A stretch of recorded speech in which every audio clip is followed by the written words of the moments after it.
Welcome to another episode of the brand called You, a podcast and podcast show that brings you leadership lessons, knowledge, experience, and wisdom from thousands of successful individuals from around the world. I'm your host, Ashutosh Garg, and today I'm delighted to welcome an accomplished professional from Gloucestershire, UK, Tom Elliott. Tom, welcome to the show. Hi, Ashutosh. Lovely to be with you. Thank you ever Thank so you. much. Thank you. Tom is a corporate event host and a comedy magician. He's the founder of the team building event, The Office Magician. So, Tom, my first question to you, how did your journey into entertainment and event hosting begin? And what was the inspiration to blend comedy with magic as a core part of your career? Yeah, so for me, it started right back when I was about 14. I met a friend called James at school, and James was into card tricks. And so he'd shown me a few card tricks. At the same time, I somehow, because it's not particularly popular here, but somehow I'd gotten into the art of ventriloquism. I don't do ventriloquism anymore, but I was about 14. I'd managed to pick up a book or so on ventriloquism, started to learn it, and we teamed up as two young lads, and we kind of formed what we called the Let's Party Crew. It makes me cringe now at the thought of the name. And we did children's parties all around Gloucestershire, where I live. And we were terrible, but we charged £30 for a kids' party, and we split that between us. It wasn't the most profitable of enterprises, Ashutosh, but it was a lot of fun.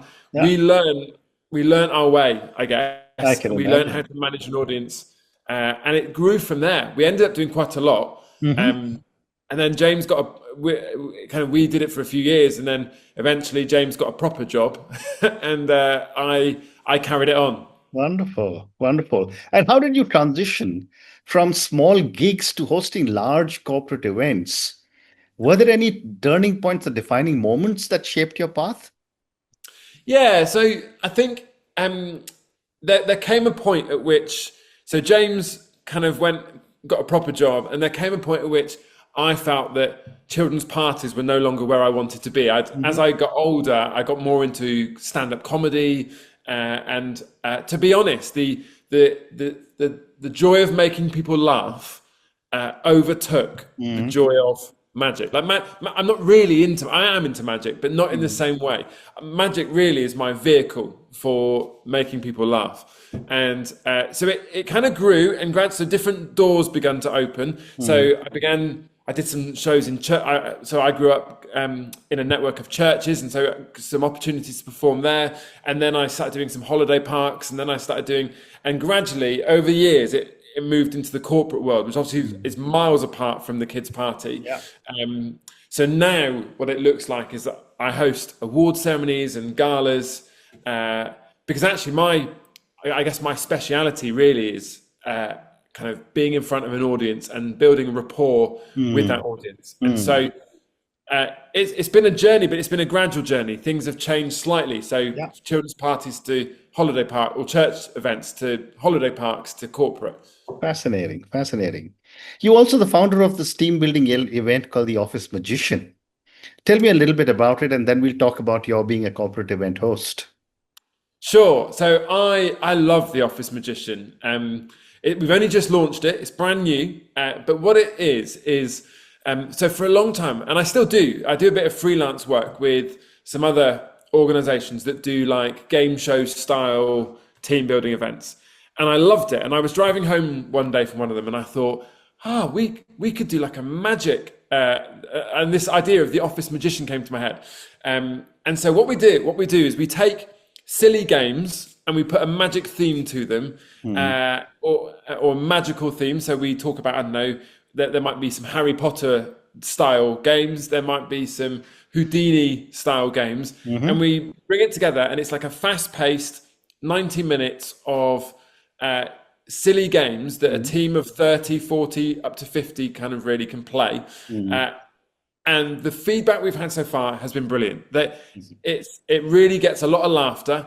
It's fun. It goes beyond the traditional team building thing of, I don't know, a quiz or whatever. It's more than that. It's really interactive. It promotes creativity and collaboration, and it's led by myself and another friend of mine who's also a magician. So There's a bit of kind of professional performance of magic either side. Amazing. And so it's a really nice 90 minutes of fun, laughter, but also promoting those values, those things about creativity and collaboration and teamwork and everything else. We Fascinating. really love it. Fascinating. So let's now talk about the two aspects that you specialize in. One is corporate event host, and then we'll talk about your being a comedy magician. What makes a corporate event host successful in today's business world? Sure. So I think I learned a lot about corporate event hosting from those days that I was doing children's parties. In children's parties, you get that they are the ultimate distracted audience. If there's a balloon on the floor, they'll pop it. If their friend next door is being silly, they'll join in. Right? They are super distracted. Anything that they see is super distracted. A corporate context, whilst it's adults and whilst it's a bit more mature, the same thing. Like they're sat around tables. They might have had food. There's drinks. There's other stuff going on over there. They can be a very distracted audience. Ultimately, someone going to a corporate event is there to win their award or collect it, network with other people in the room, and celebrate with their colleagues. Ultimately, their interest is not who's on stage or what's happening on stage. And so many events I've watched as the managing director or the CEO of the industry or of that organization or the industry or whatever has gone up to the mic and started to welcome in a very monotone scripted voice, just reading his script because he's nervous to present, and nobody listens. I remember I was stood at the side of the stage waiting to be introduced after the MD of this publication was going to introduce me. And I'm stood there thinking, oh, wow, like nobody is listening. And so to answer your question, what makes a good corporate event host? It's someone who can not only grab the attention of an audience, but then hold that and build rapport with an audience so that they want to engage on what's on stage. And that's where my comedy magic comes in. But the ultimate skill really is someone who can build rapport and capture attention in a room that is full of distraction.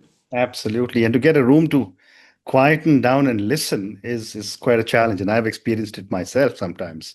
But tell me, Tom, how do you prepare differently for a conference, a gala dinner, or an awards night? Sure. So there's a bit of a template that I follow or that I encourage. I'm always flexible to the needs of the client, really. But what I tend to suggest is, particularly for an award ceremony, sometimes the conference, it depends on what sort of conference it is. But I generally suggest that if I do like a 20-minute opening set of comedy magic right at the beginning of the evening, what that allows me to do, it allows me to set the tone of something is happening here and it's exciting and it captures the attention. It also, because it's quite interactive and participative, it allows me to build that rapport with an audience. So the minute that a colleague, so if you're sat around the table, if you see a colleague get called onto stage, you're going to be paying attention. The first thing I do after my voiceover, so I've got a voiceover that brings me on, and I swallow an inflated modeling balloon, right? So there's not many people I know that can ignore someone swallowing a modeling balloon on stage at an event, right?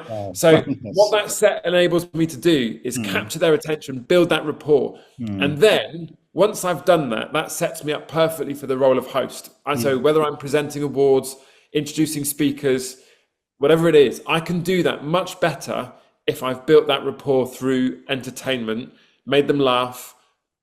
Ultimately, if you can make someone laugh, that tends to signify that or signal to you that they like you as a person. So if I've got their attention, they like me because they're laughing at me, they're engaging with me, they've had people on stage.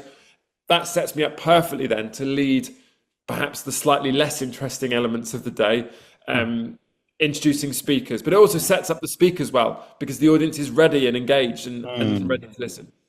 Great response. You also mentioned that you like to be a part of the team. What does collaboration with organizers look like behind the scenes? Sure. So a lot of corporate events, they like to book celebrities. Now, I've got nothing against celebrities.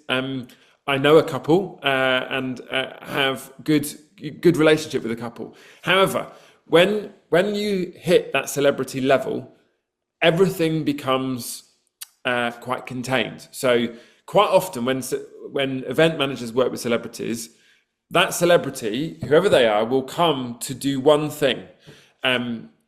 So that might be, you might be paying them thousands of pounds Hmm. simply to show up, let alone do anything. It might simply to show their face would cost the same as perhaps it would cost to book me, right?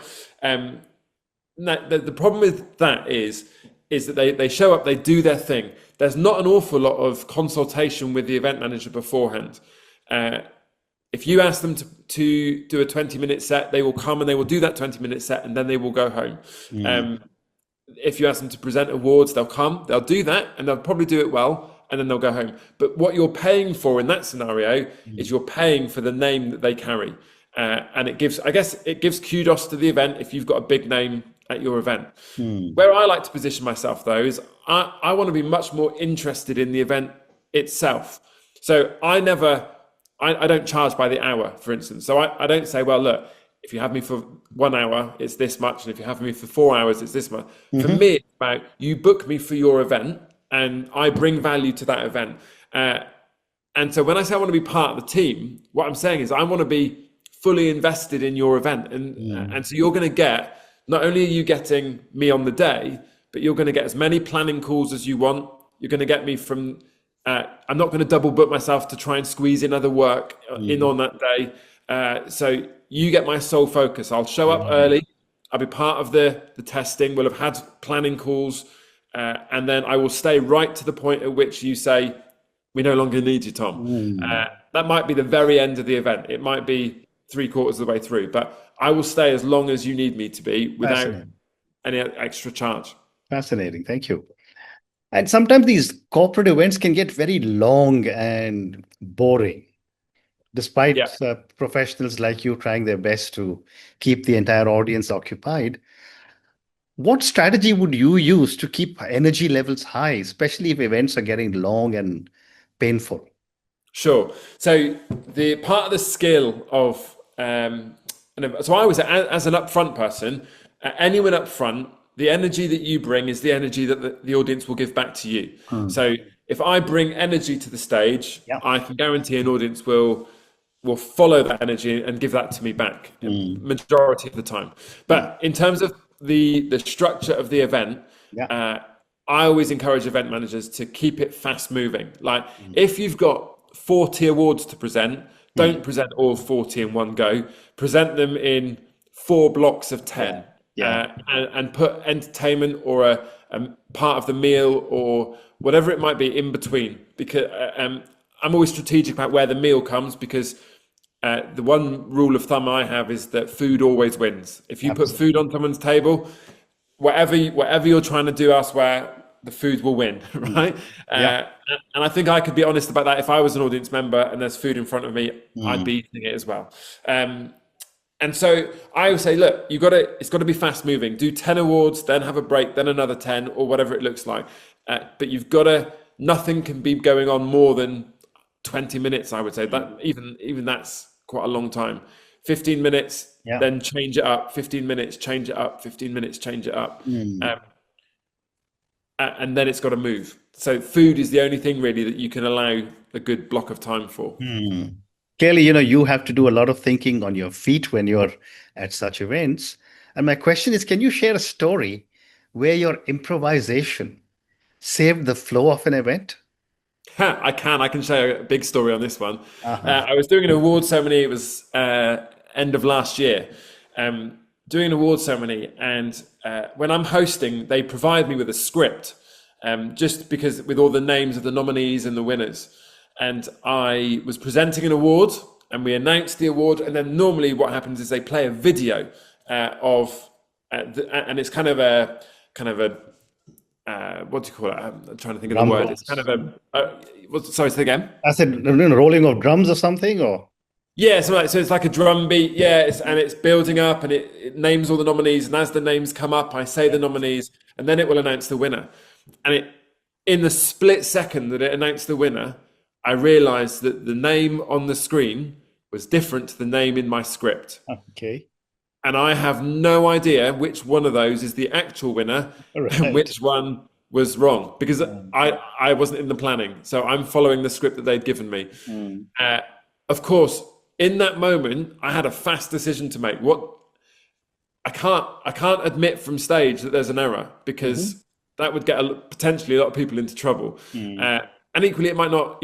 So I went with the name on screen, and I could see the organisers at the back going, "Yes, please," like this, like desperate that I follow it. And it was their fault. They admitted fault, and they Mm. dealt with it afterwards. I went with the name on screen, and they dealt with well, if there was any, I don't know if it caused any aftermath. But the key thing is that the audience weren't aware that there was an error.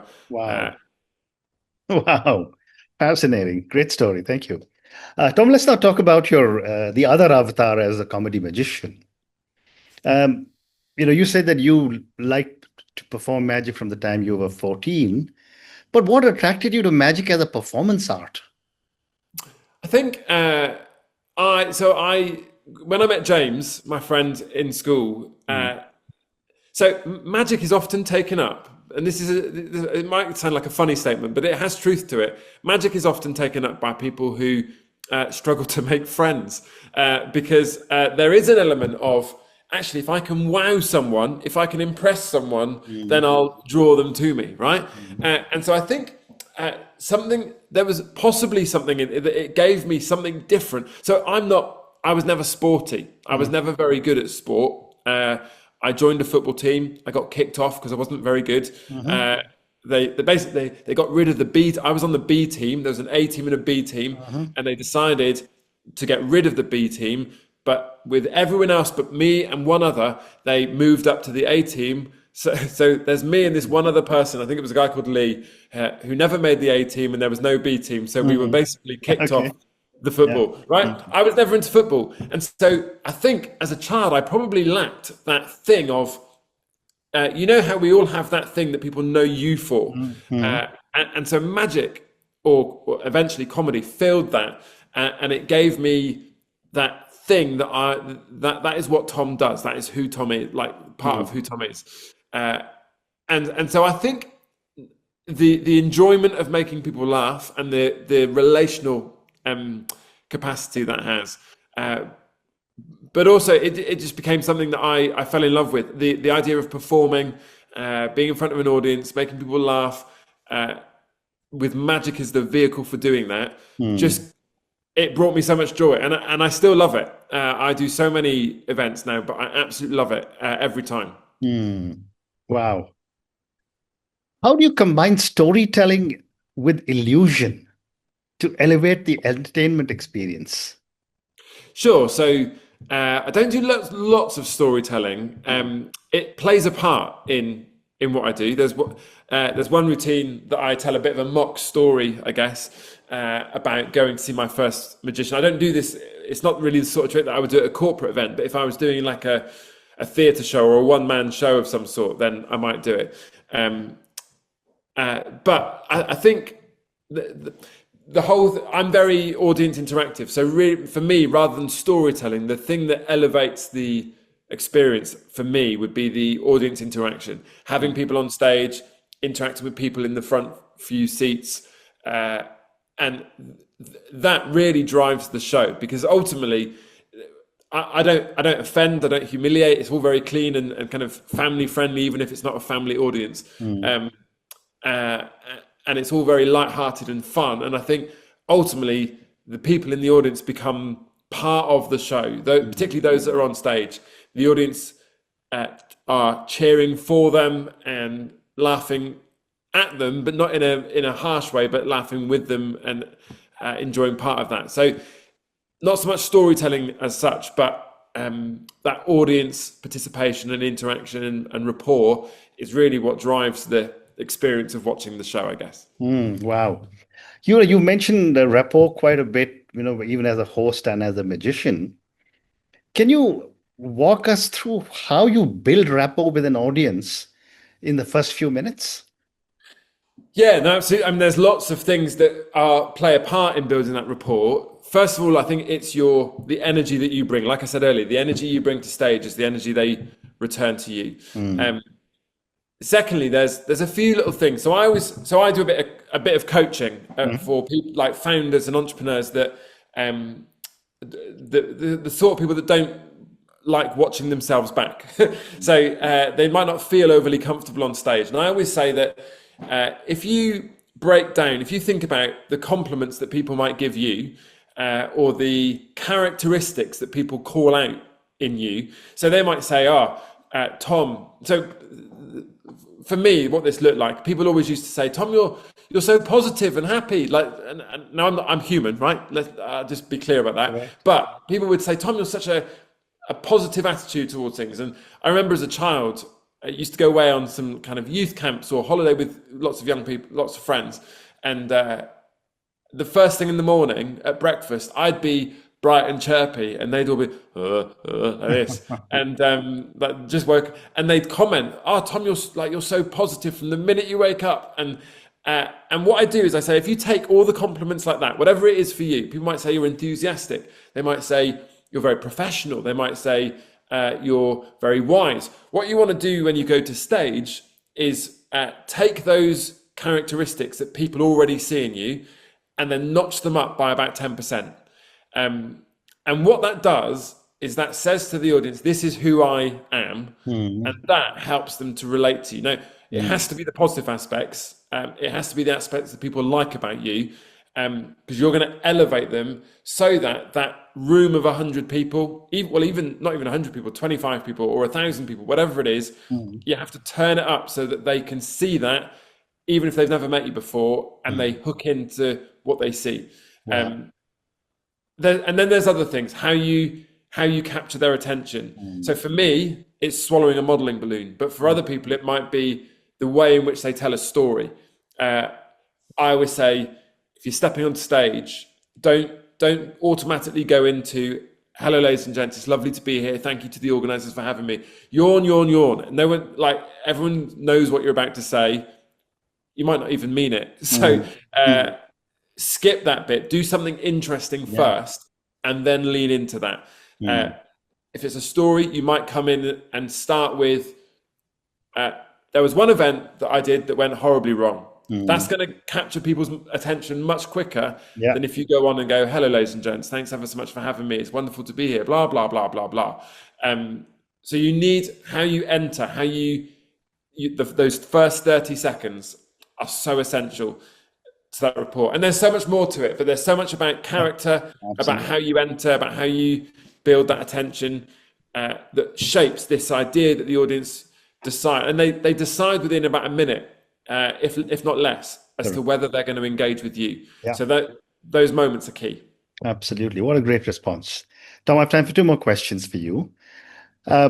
In society today, where there's so much diversity and so much differences in culture, how do you ensure your humor is appropriate for so many different types of audience? Sure. So this is an interesting one because one of the things that made me stand out. I did some comedy clubs for a while. I don't make my living from comedy clubs, but they're good for me to sharpen my art and art form.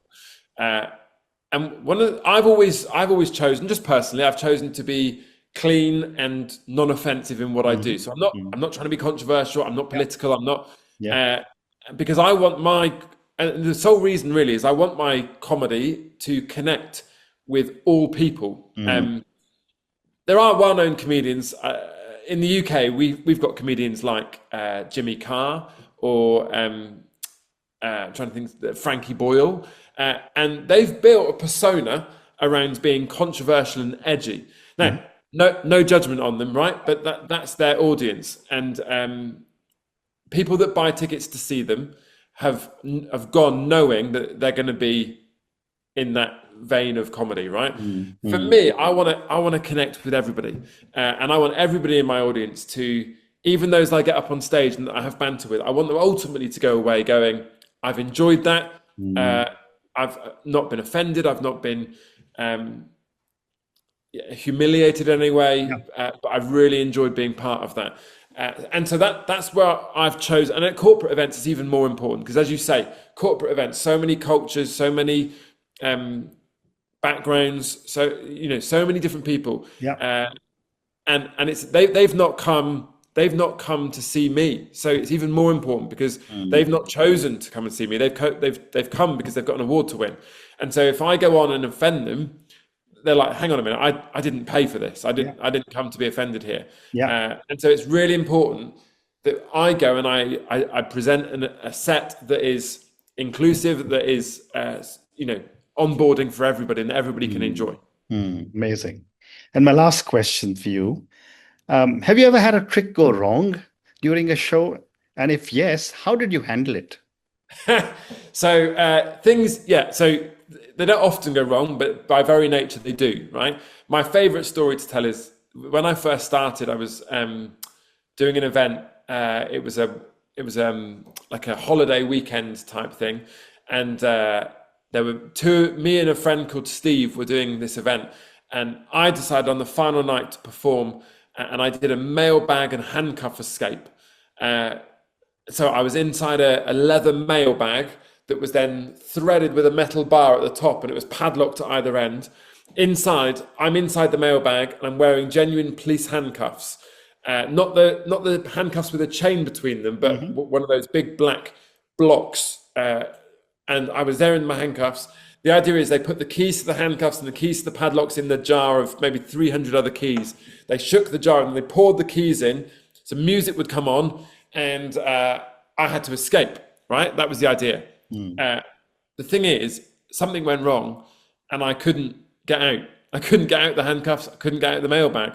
And the audience found it funny. They just laughed. And when I said I'm stuck, they laughed even more because they thought it was part of the joke. Yeah. I think they thought it was like a Tommy Cooper. Are you familiar with Tommy Cooper? Yeah.